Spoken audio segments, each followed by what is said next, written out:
नव्या सरकारचा उद्या शपथविधी. मुख्यमंत्रीपदाची माठ देवेंद्र फडणवीसांच्याच गळ्यात.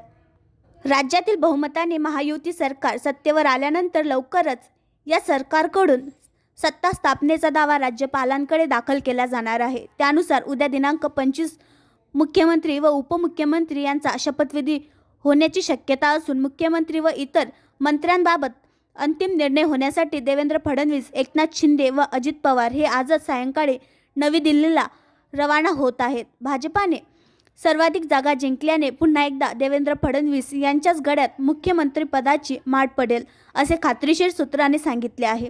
दुसरीकडे ज्येष्ठ नेते राधाकृष्ण विखे पाटील यांचेही नाव मुख्यमंत्रीपदासाठी चर्चेत आलेले आहे. भाजपचे दिल्ली हायकमांड याबाबत आपला अंतिम निर्णय आज रात्रीच देणार असल्याचेही सांगण्यात आले आहे. महायुतीचे सरकार बहुमताने सत्तेवर आले असले तरी मुख्यमंत्रीपदाची घोषणा अद्याप झालेली नाही. दुसरीकडे सत्ता स्थापनेचा दावा देखील अद्याप केला गेला नसला तरी राज्यपाल भवनाकडून शपथविधीची तयारी चालू झाली होती. विधानसभेचा कार्यकाळ 26 नोव्हेंबर रोजी संपुष्टात येणार असल्याने उद्याच नवे सरकार अस्तित्वात येणे गरजेचे आहे.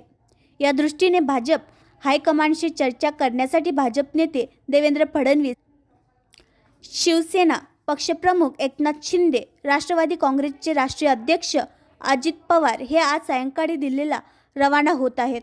भाजप हायकमांडशी चर्चा झाल्यानंतर मुख्यमंत्री पदाचे नाव जाहीर केले जाणार असून भाजपने सर्वाधिक जागा जिंकल्याने देवेंद्र फडणवीस यांचीच मुख्यमंत्रीपदी वर्णी लागेल असे राजकीय सूत्राचे मत आहे. तर ही निवडणूक मुख्यमंत्री एकनाथ शिंदे यांच्या नेतृत्वात लढल्या गेल्याने एकनाथ शिंदे हेच मुख्यमंत्री होतील असे शिंदे गटाकडून सांगितले जात आहे. वरिष्ठ नेत्यांच्या माहितीनुसार एक मुख्यमंत्री व 2 उपमुख्यमंत्री हाच फॉर्म्युला राज्यात कायम राहणार असून याबाबतचा अंतिम निर्णय भाजप हायकमांड आज रात्री देणार आहे.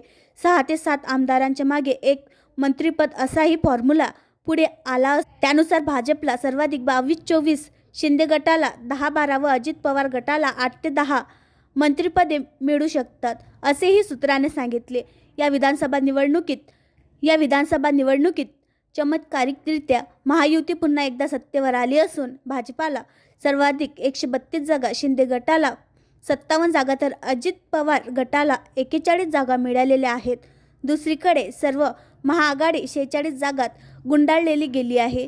हा राजकीय चमत्कार कसा झाला याबाबत महाराष्ट्र अद्यापही धक्क्यातून सावरलेला दिसत नाही. आणखी नवीन व्हिडिओ पाहण्यासाठी आमच्या देशमुख एक्सप्रेस न्यूज चॅनलला सबस्क्राईब करा, लाईक करा आणि शेअर करा.